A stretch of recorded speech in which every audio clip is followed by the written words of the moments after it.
नमस्कार प्यारे दोस्तों। तो स्वागत है आपका दोबारा से मेरे इस चैनल पे स्टूडेंट्स की पाठशाला। गाइस, जैसा कि आप लोग जानते हो कि मैं एमएच अब्राहम्स की ग्लॉसरी ऑफ लिटरेरी टर्म्स का जो है वो 1000 एमसीक्यू सीरीज को पूरा करा रही हूँ। मैंने ए बी सी तक करा दिया है। आज ये पार्ट 5 है लेटर डी का। ठीक है, तो आज हम लोग लेटर डी के कुछ कॉन्सेप्ट्स को करेंगे इन एमसीक्यूज फॉर्म। ठीक है, तो बेसिकली मैं यहाँ पे पैराग्राफ वाइज आप लोग को समझा नहीं रही हूँ। बेसिकली मैं सारे पैराग्राफ जितने भी एमएच अब्राहम्स में दिया हुआ है, like letter D, letter C, letter B and letter A, ऐसे करके जी तक। ठीक है, तो मैं सारे पैराग्राफ्स को कलेक्ट करके उसको खुद से एमसीक्यूज में कन्वर्ट कर रही हूँ ताकि आप लोगों को उसको याद करने में आसानी हो। ठीक है, आप लोग हाईलाइट करके जो पढ़ रहे हो तो वो आप लोग बहुत अच्छे से पढ़ रहे हो। पढ़ने के बाद आप लोग यहाँ आ सकते हो एंड जो भी आपने पढ़ा है उसका एक बार टेस्ट ले सकते हो खुद का कि आप लोगों को कितना समझ में आया है। तो बेसिकली ये वीडियो जो है CVT PG aspirants, NET JRF, TGT, PGT and DWSB के जो भी एस्पिरेंट्स है, लाइक जो भी लिटरेचर के स्टूडेंट्स हैं, उन लोगों के लिए है। तो बिना किसी डिले के चलिए शुरू करते हैं।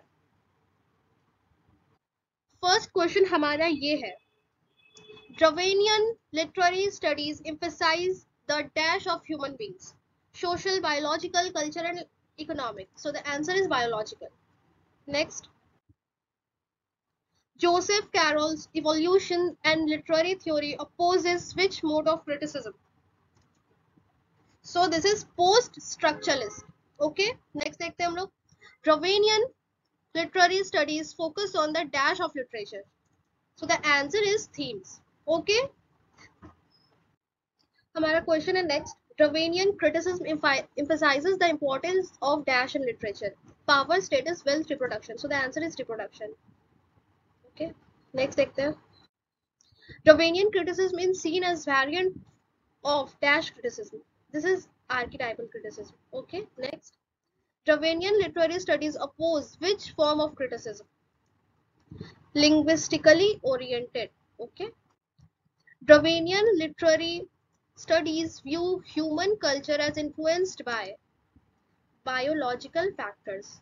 Next, what modern movement show variations of decadent themes?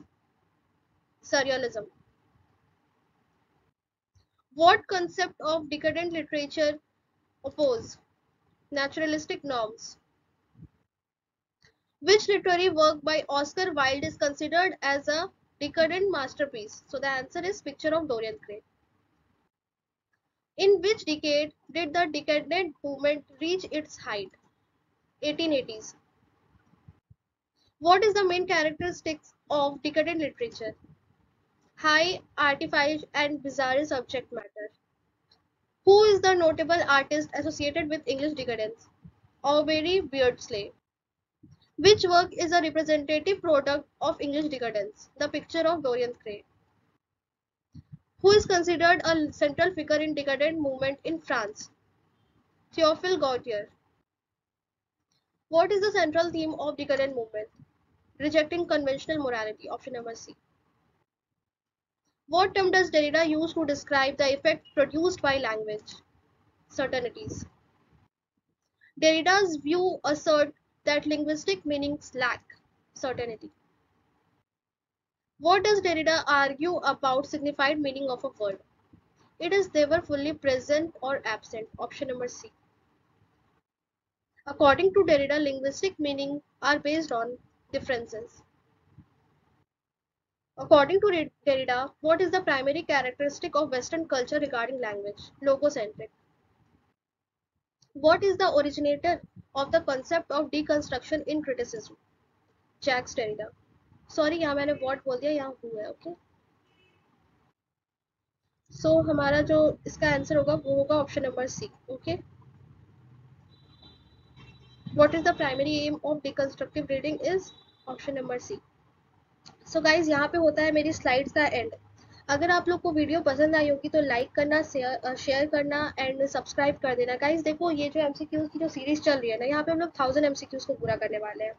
ठीक है, एंड ये एमसीक्यूज आप लोगों के लिए एक बहुत बड़ा एक जेम है. ठीक है, अगर आप लोग इसके हिसाब से प्रिपेयर कर रहे हो तो आप लोग का डेफिनेटली सिलेक्शन होगा, क्योंकि एमएच अब्राहम्स की जो बुक है वो आजकल सारे के सारे जितने टीचर्स हैं वो सभी सजेस्ट करते हैं, लेकिन हम लोग बेसिकली क्या करते हैं, उस बुक की लैंग्वेज देख के उसको नहीं पढ़ते।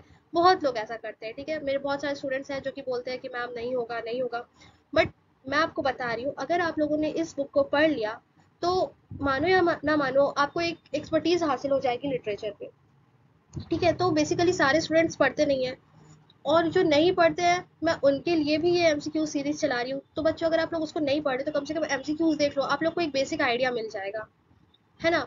और आप लोग से एक रिक्वेस्ट ये रहेगी कि जितने सारे एमसीक्यूज करा रही हूँ, एक बार अपनी नोट कॉपी में एक पतली सी नोटबुक लो, ठीक है। उसमें मैं सारे अपने जो भी आपको समझ में आ रहा है एमसीक्यूज, उसको अपने लैंग्वेज में लिखो, ठीक है। जैसे कि मैंने अभी यहाँ कुछ 24 के आसपास मैंने यहाँ एमसीक्यूज करा है, तो आप सबको लिख लो, डायरेक्ट एकदम क्वेश्चन लिखो एंड राइट आंसर लिखो उसका।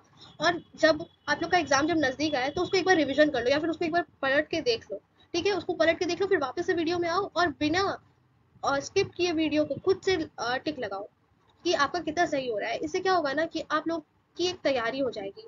मुझे पता है बहुत सारे बच्चे अभी स्किप कर देंगे, वीडियो को हटा देंगे, बट जो सुन रहे हैं आप लोग के लिए बहुत ही अच्छी अपॉर्चुनिटी है, ठीक है बच्चों। So thank you so much video में एंड तक बने रहने के लिए और मेरी सारी बातों को सुनने के लिए। उम्मीद है अगर आप लोग सुन रहे हो तो फॉलो भी कर लेना सारी बातें, एंड सब्सक्राइब कर लेना प्लीज, ठीक है। सो बाय।